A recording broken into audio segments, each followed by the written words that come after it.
About to listen to Drake Grammy speech. Gets mic cut off. He about to get the mic cut off. We about to see him cut the mic off of my man. This was 2019 though. Let's see. Deliver his acceptance speech at the 2019 Grammys as his mic was muted after he took aim at the award show. Drake took the stage at the 61st Annual Grammy Awards after winning Best Rap Song, beating out the likes of rappers Kendrick Lamar and Travis Scott for his track God's Plan. But rather than simply thanking fans and colleagues for their support, Drake slammed the Recording Academy during his acceptance speech. We play in an opinion-based sport, not a factual-based sport. So it's not the NBA where at the end of the year you're holding a trophy because you made the right decisions or won the games. Drake also gave a shout-out to, quote, people who have regular jobs. He noted that these fans spend their hard-earned cash to see his live shows, which means you, quote, already won. But just as Drake was about to continue his point, the mic was cut. Next, a special Grammy performance by Diana Ross. Interesting timing, huh? People definitely noticed. One BuzzFeed News reporter immediately tweeted, the whole press room just collectively oohed when Drake got cut off from finishing his Grammy speech. Conveniently after he said, you don't need this right here. But in a statement, one Grammys representative claimed Drake's mic was silenced because the producers thought he was finished speaking. During Drake's speech, there was a natural pause, and at that moment, the producers did assume that he was done and then cut to commercial.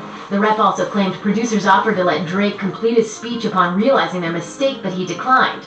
Drake said he was happy with what he said and didn't have anything to add. Drake later addressed the moment on Instagram. He shared a photo of Chubbs, his head of security, holding the envelope revealing his win, along with the caption, "Too raw for TV."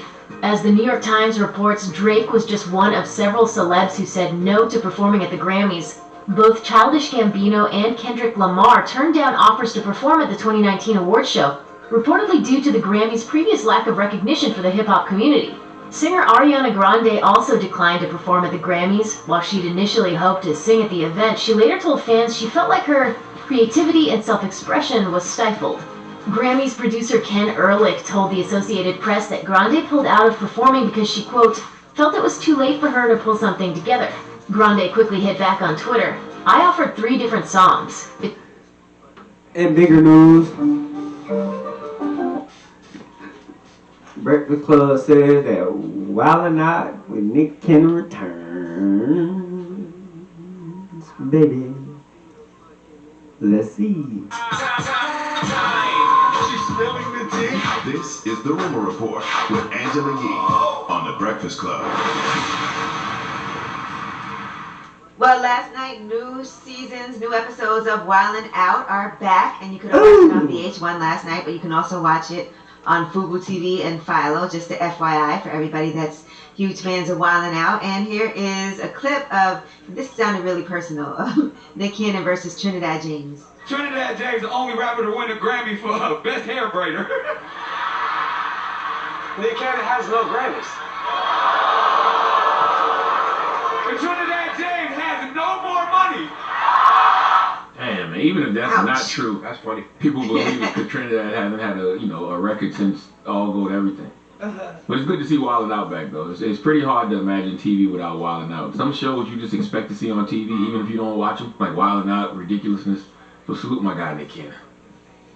And Nick Cannon, by the way, can sing. I saw this a couple of days ago, and I was like, wait a minute, slow down. This is Nick Cannon singing, and he actually was performing with Kiara Sheard, and it was Fred Hammond's No Weapon. Listen. No weapon formed against me shall prosper. No.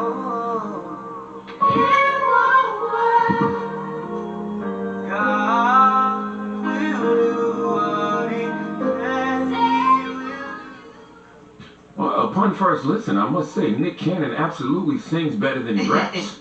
Okay? Oh my gosh. He does. He sings better than he raps. And it's also very hard to critique a gospel song. Okay, that's cheating.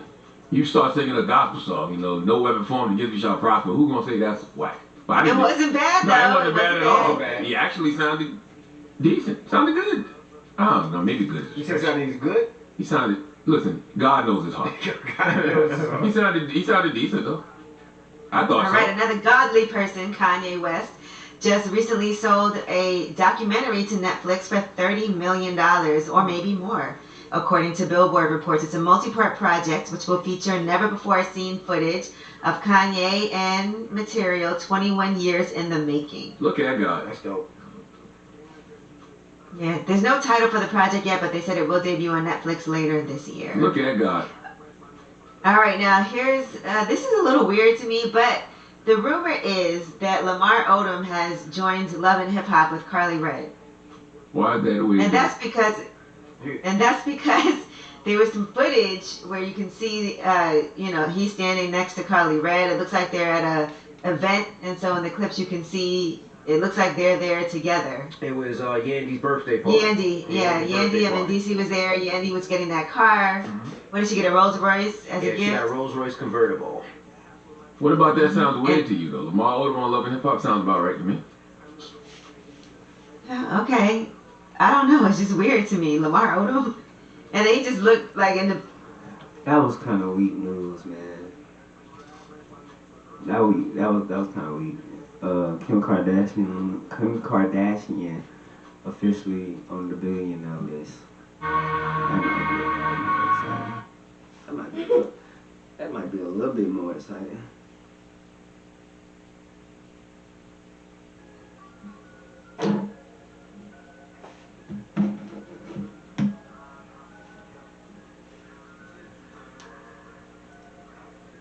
The Rumor Report with Angela Yee on the Breakfast Club. So listen up. Well, the Los Angeles County Sheriff's Office is going to announce today that Tiger Woods' horrific crash was caused by excessive speed, but he is not going to face any charges or citations. But he didn't press. They said he didn't press the brakes at all, right? I thought I heard that. Listen up. I don't know, but then he did suffer some severe injuries. You know, his SUV struck a raised median. He crossed through two oncoming lanes and uprooted a tree. Why is this still such a story? Because it's Tiger Woods? Because he dominated the white man's sport and slept with all his women? Because it's Tiger Woods, he got into an accident, the car flipped, and nobody knows why. Like, Who cares? It's not like he was. We know it wasn't drugs. We know it wasn't alcohol. So clearly it was some type of accident. Like, why is this still a story? People still want to know. All right. Right. I mean, they're just now announcing the cause of it because, you know, he could have faced charges. Right. So now we know what the cause was and that he's not going to face charges. So that's the real update that they're going to announce today. All right. Carmelo Anthony has announced a launch of his global content company. It's called Creative 7. So he's going to be basically working with his longtime business partner, Asani Swan. And it's a global multi-platform content company. They're going to develop, produce original premium content. That's documentaries, scripted TV, feature films, animation, podcasts, and more. Okay. Dropping a clue box from Mellow Mike Mango. Alright. Peace to the God called Mellow Anthony. Okay. Yeah, he's already partnered with Will Packer. And they're teaming up with the award-winning producers Plan B Entertainment. They're doing a limited narrative series. They've also quietly produced a number of projects that are already out, which include Blood Brothers. That was done in partnership with A&E Studios, Muhammad Ali and Malcolm X, their friendship. They did. I never saw that documentary. I read that book. I remember when I read the book Blood Brothers. That's a documentary coming? It's a limited series. When is that A&E coming? Studios. Blood Brothers. It says it's already out. I've never seen that. I read the book. Wow. Okay. All right, and let's bring it over to Saweetie now. She has her Pretty Summer playlist. And it's the first edition of her annual collaborative playlist with upcoming artists. And so she is personally working with a lot of these newer artists, which is really dope. And just helping them out with her Pretty Summer playlist. She said, I'm sharing my platform and dropping a fly-ass playlist featuring artists who are up next. This is season 1. That's dope. So they're not signed. They're trying to get signed. I don't know if they're signed, but they're just newer up-and-coming artists. That's dope. Mm-hmm. All right, and Gwen Stefani, by the way, is going to be working with Saweetie. She's doing a remix to Slow Clap with Saweetie, so she's out here working, and I guess single. All right, Kim Kardashian West is officially a billionaire according to Forbes. So they released their world's billionaire list yesterday, and Kim made it. They said this is the first time she's ever made the list, and that's because of her booming businesses, KKW Beauty and Skims. And that's what's helped her get over the top to get that billionaire benchmark. I'm not mad at it. She's a businesswoman. She built a lot of different enterprises. They worked. She hit that $1 million status. Drop on the clues bumps for Kim Kardashian. I'll be honest. If I got two sisters that are billionaires, I ain't working again. One of them gotta hold me down. Boy, if you don't shut up, you think they give a damn about Rob like that? Straight up.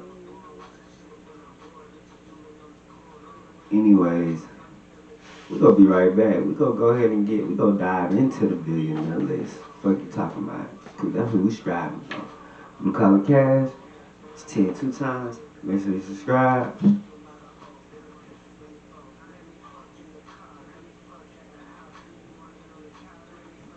Make sure you get some merch. It's been real.